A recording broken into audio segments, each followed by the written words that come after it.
करने वाले हैं आज, जो कि हमारे मेनली होने वाले हैं फिजिक्स के, जो कि होंगे फर्स्ट चैप्टर, यानी कि फर्स्ट चैप्टर फोर्स के न्यूमेरिकल। इनको हम समझने वाले हैं आज। इसमें फर्स्ट चैप्टर के सारे न्यूमेरिकल्स को हम करने वाले हैं। तो आइए चलिए शुरू करते हैं। ये इस चैप्टर के आपको फ़ोटो वीडियो सब मिल जाएंगी। जो भी आपको चाहिए होगा आप कमेंट करके मुझसे मांग सकते हैं। तो चलिए शुरू करते हैं। इस सीरीज़ में हम स्टार्ट करने वाले हैं। हर चैप्टर के न्यूमेरिकल मैं आपको सॉल्व करवाऊंगा एक्सप्लेन करके कि हर क्वेश्चन कह क्या रहा है एक्चुअली में, और हमको इसमें समझना क्या क्या है और कैसे कैसे इन क्वेश्चन को एग्ज़ाम में भी सॉल्व करना है। तो इसके लिए हम स्टार्ट करते हैं। सबसे पहला है न्यूमेरिकल्स में ही थोड़ा मैं इसकी ज़रा सेटिंग चेंज कर देता हूँ, ये बहुत ही ज़्यादा। तो क्वेश्चन नंबर फर्स्ट से ही स्टार्ट करते हैं। हमारे पास क्या क्या दिया है, तो क्वेश्चन में पढ़ देता हूँ आपके लिए। क्वेश्चन क्या है? क्वेश्चन हमारा कह रहा है the moment of a force of 10 newton about a fix point O. हमारे पास फोर्स दे रखा है, एक हम लाइन बना देते हैं, ये कोई पॉइंट हो गया है। इसके अराउंड हमारे पास जो फोर्स की क्वांटिटी है या मैग्नीट्यूड है वो है 10 न्यूटन। अभी हो सकता है ऊपर के लिए भी लग रहा हो या नीचे के लिए, किसी भी डायरेक्शन में हो सकता है, ठीक है। और किसी फिक्स्ड पॉइंट ओ के अराउंड जो हमारे पास मोमेंट ऑफ अ फोर्स है, यानी कि इसको ही हम टॉर्क भी कहते हैं। अब ये भी इस साइड भी हो सकता है और इस साइड भी हो सकता है टॉर्क। ये हमारे पास दिया है 5 न्यूटन मीटर, ये हमको क्वेश्चन में दे रखा है। तो calculate the distance of the point of O from the line of action of the force. आपको इस पॉइंट से और जहाँ पे फोर्स अप्लाई हो रहा है इसके बीच की डिस्टेंस बतानी है। तो इसके लिए इजी, सबसे इजी है बच्चों कि हम इसको कैसे सॉल्व करेंगे। इसके लिए सिंपल आपको पहले पता होना चाहिए कि M O F equals to होता है हमारे पास force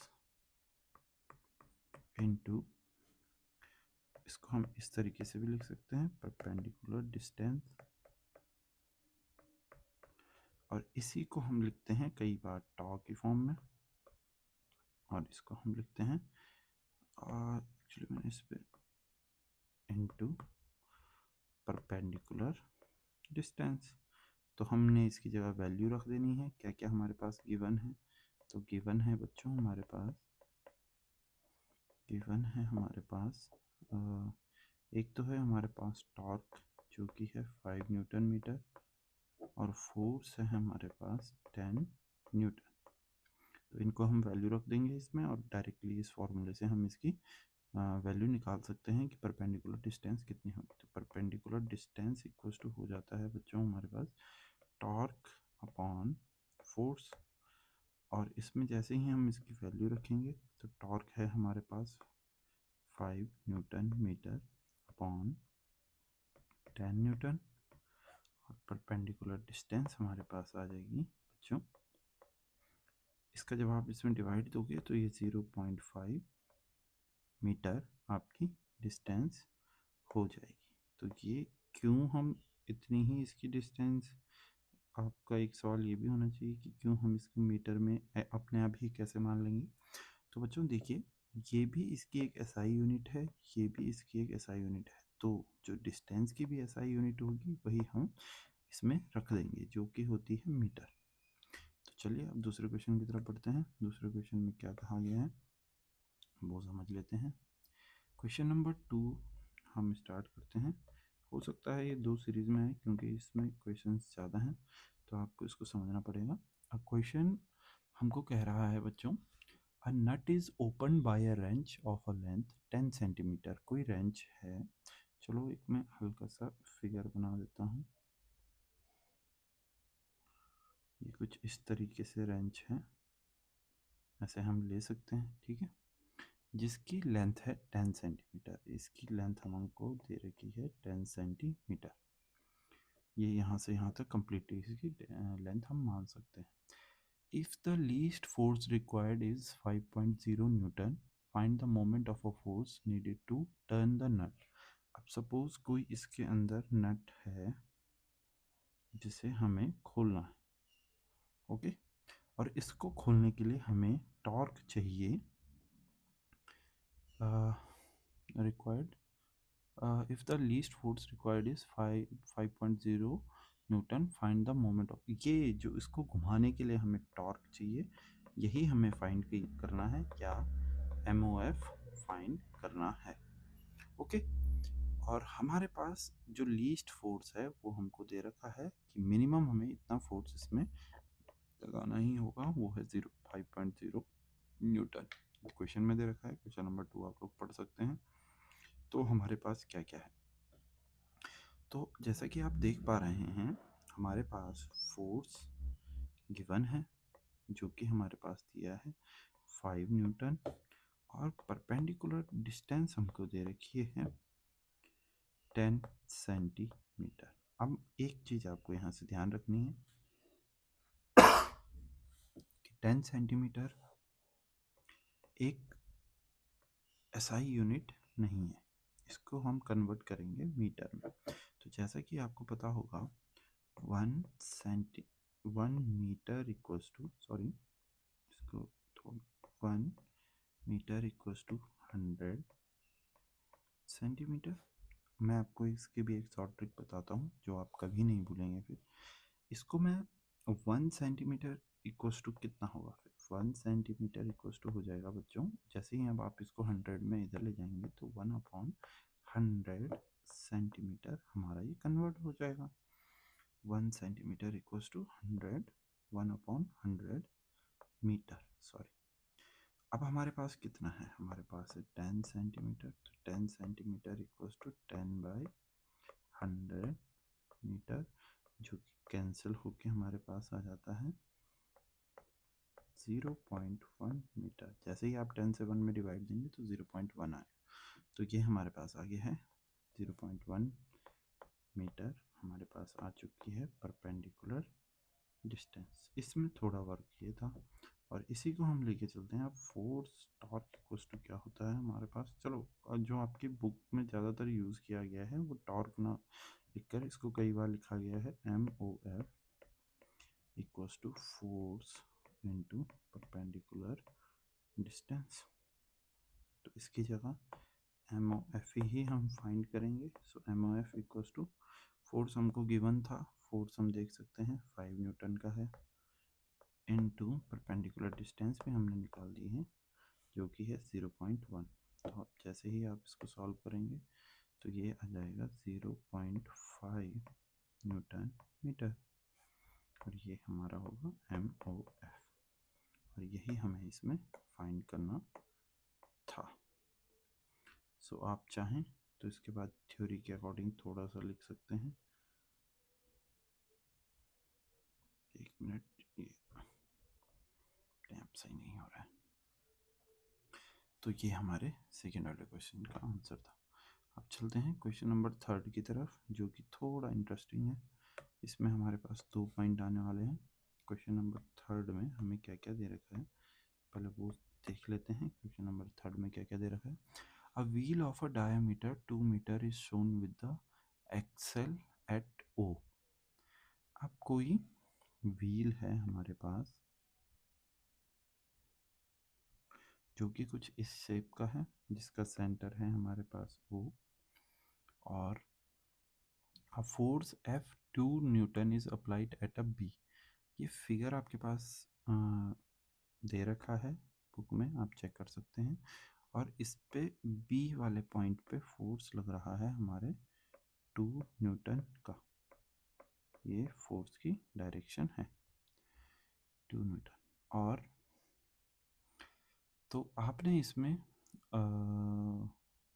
2 Newton is applied at a B, the direction shown in the figure, calculate the MOF। आपके पास इसमें दो चीज़ें फाइंड करने के लिए कही गई हैं। एक तो आपने फर्स्ट MOF फाइंड करना है अकॉर्डिंग टू ओ पॉइंट जो कि है ये, और एक फाइंड करना है अकॉर्डिंग टू ए पॉइंट। तो इन दोनों पॉइंटों के अकॉर्डिंग आपने सेकेंड पॉइंट है हमारे पास ए पॉइंट, इसके अकॉर्डिंग आपने इसमें एमओएफ पता करना है, जिसमें आपको इस सर्कल का डायमीटर दे रखा है जो कि है हमारे पास 2 मीटर, ये हमारे पास गिवन है। सो अगर हम इस डायमीटर को वर्टिकली इस पे खींच देते हैं तो ये इसमें एक प्रॉपर परपेंडिकुलर डिस्टेंस का काम करेगा। तो जिसको अगर हम फर्स्ट वाले के अकॉर्डिंग सॉल्व करें तो because O is a center point on circle, सो इसके अकॉर्डिंग हम चेक करेंगे। इसके अकॉर्डिंग आप देख पा रहे होंगे जो फोर्स है वो है 2 न्यूटन का, और परपेंडिकुलर डिस्टेंस हो जाएगी हमारी हाफ ऑफ डायमीटर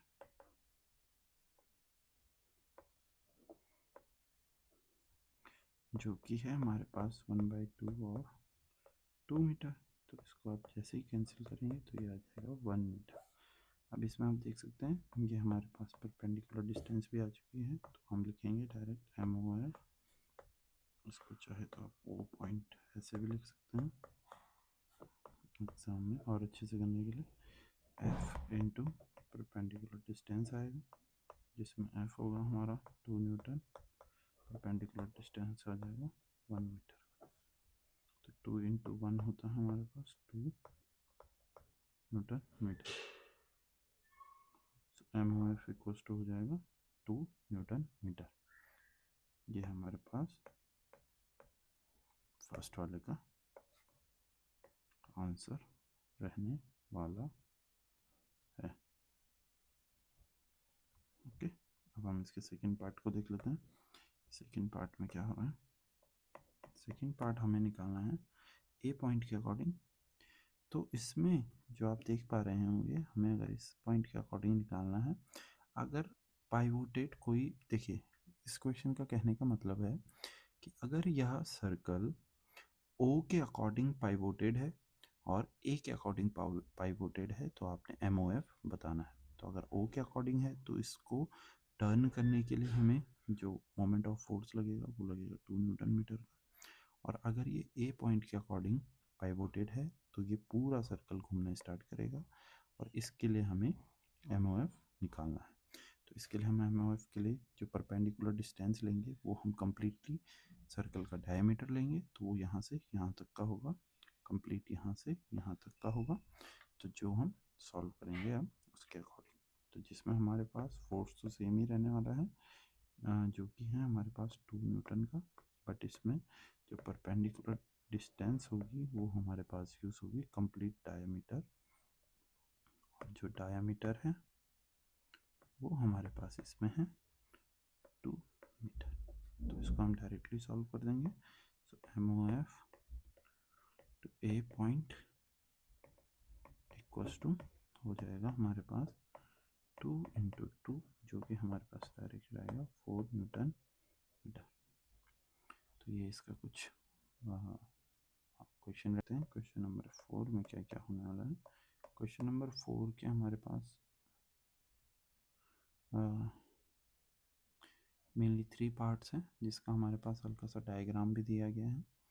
इसको हमने कुछ इस तरीके से समझना है कि सपोज कोई बार है जो कि हमारे पास है टोटली 6 मीटर की, जिस पे एक पार्ट पे कोई चीज़ हमने लटकाई हुई है और कुछ चीज़ इस पार्ट पे लटकाई हुई है। तो जो यहाँ पे फोर्स लग रहा है इसमें वो लग रहा है 5 न्यूटन का इस डायरेक्शन में, और जो इस पे है वो लग रहा है 3 न्यूटन का इस डायरेक्शन में। तो ये इसका कुछ डायग्राम है, और यह जो बार है ये हमारे पास फलक्रम पे बैलेंस्ड है। हमारे पास ए ओ बी करके इन्होंने इसमें कुछ पॉइंट दिए हैं जो कि है 2 मीटर और ये है 4 मीटर। क्वेश्चन को समझ लेते हैं। देखो, the diagram shows that force F1 equals to 5 Newton and F2 equals to 3 Newton acting at plane point A and B of a rod pivoted at a point O such that OA equals to 2 meter and OB equals to 4 meter। तो सबसे first of all आपने इसमें find करना है, जो first part में आपसे पूछा गया है वो पूछा गया है F1 अबाउट O। F1 का आपने O के अकॉर्डिंग MOF बताना है। और सेकेंड इसमें पूछा गया है F2 अबाउट O। F2 का ये वाला जो F2 वो फोर्स है 3 न्यूटन वाला, इसका पॉइंट O के अकॉर्डिंग MOF बताना है। और थर्ड है total moment of the moment of force of two forces about O, और दोनों का साथ में बताना है कि क्या हो। सेकंड में बोथ, थर्ड में हमें बोथ दोनों का बताना है। तो इसको हम सॉल्व कर लेते हैं। हमारे पास अगर हम फर्स्ट वाला सॉल्व करने की कोशिश करते हैं तो हमें डायरेक्टली सिर्फ ये दिखना है कि फोर्स किस डायरेक्शन में लग रहा है और वह फोर्स जहाँ पे कोई ऑब्जेक्ट पाइवोटेड है उससे कितनी डिस्टेंस पे है। तो हमारे पास F1 हमको दे रखा है जो कि हमारे पास है 5 न्यूटन, और हमारे पास डिस्टेंस भी दे रखी है जो कि है 2 मीटर। तो हम डायरेक्टली MOF निकाल लेंगे फर्स्ट वाले पॉइंट का F1 के अकॉर्डिंग। तो ये हो जाएगा 5 न्यूटन इंटू 2 मीटर, जो कि हमारे पास आ जाएगा 10 न्यूटन मीटर,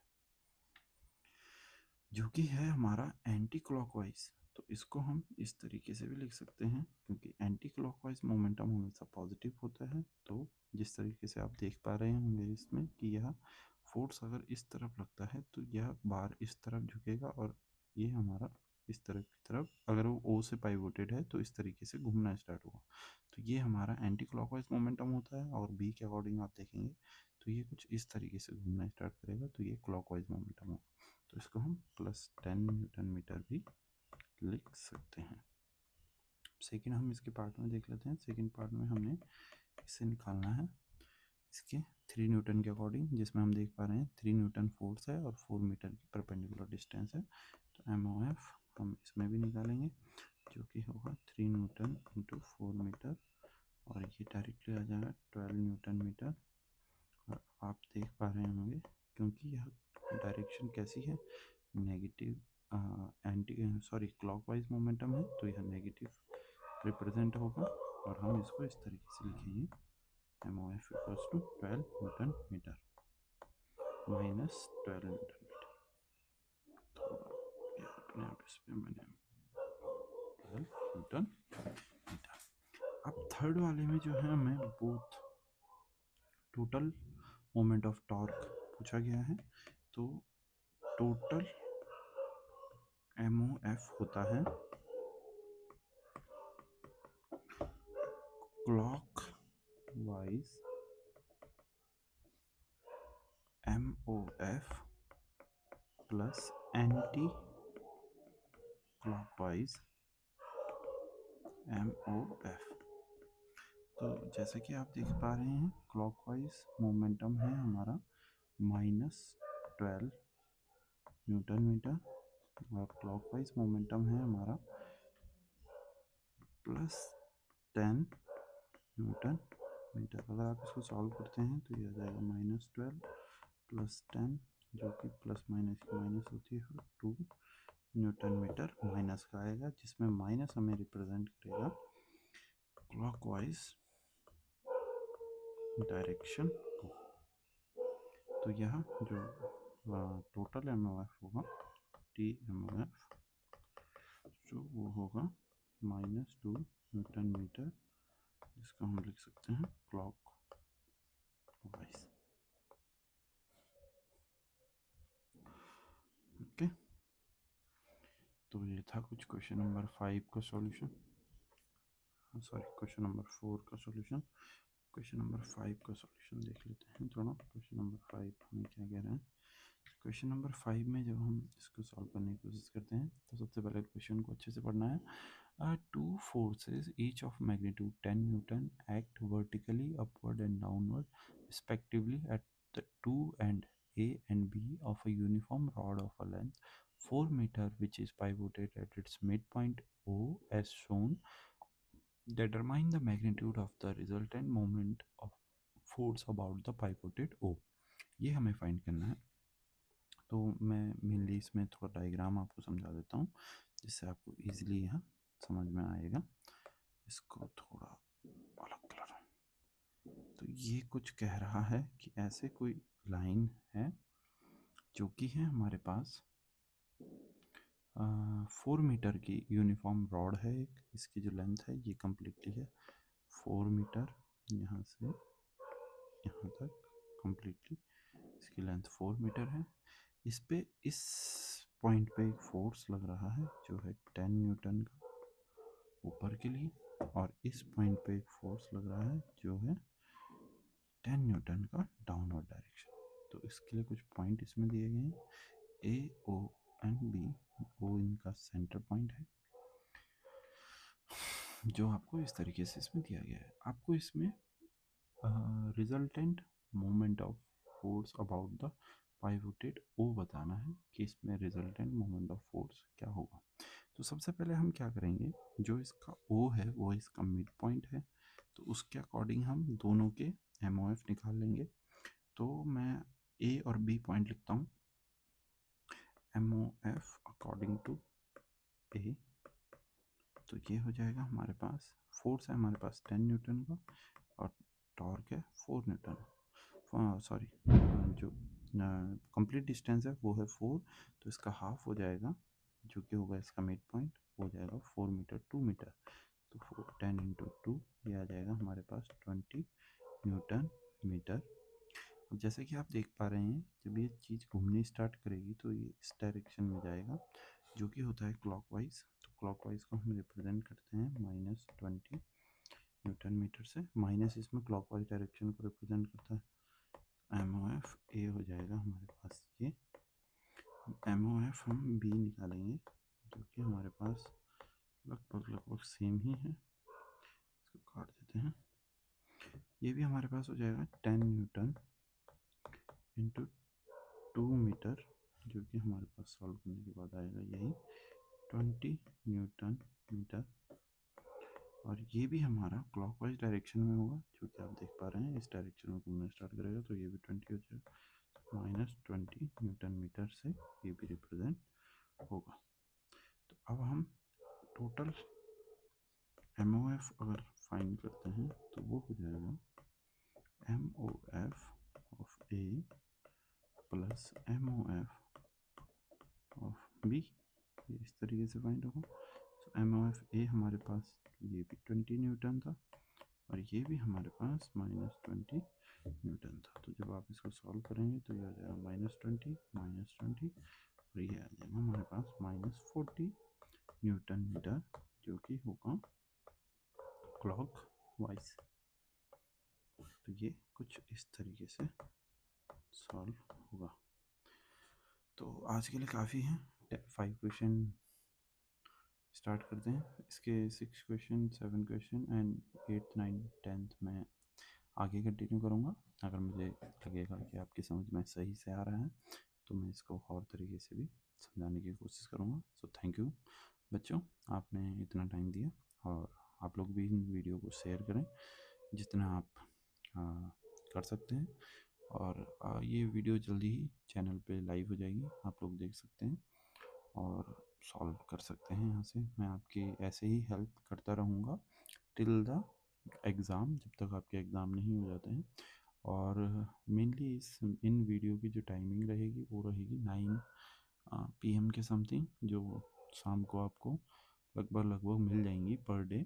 तो कभी अगर स्टूडेंट की स्ट्रेंथ ठीक हो जाती है तो हम लाइव सेशन भी करेंगे जिसमें हम लाइव क्वेश्चन वगैरह पिक करेंगे और लाइव क्वेश्चन वगैरह सॉल्व करेंगे आपके साथ मिलकर। और किसी का अगर कोई टॉपिक क्लियर नहीं होता है तो उसको भी हम सॉल्व करने की कोशिश करेंगे साथ में मिलकर। तो आज के लिए काफ़ी है, फिर मिलते हैं। Thank you.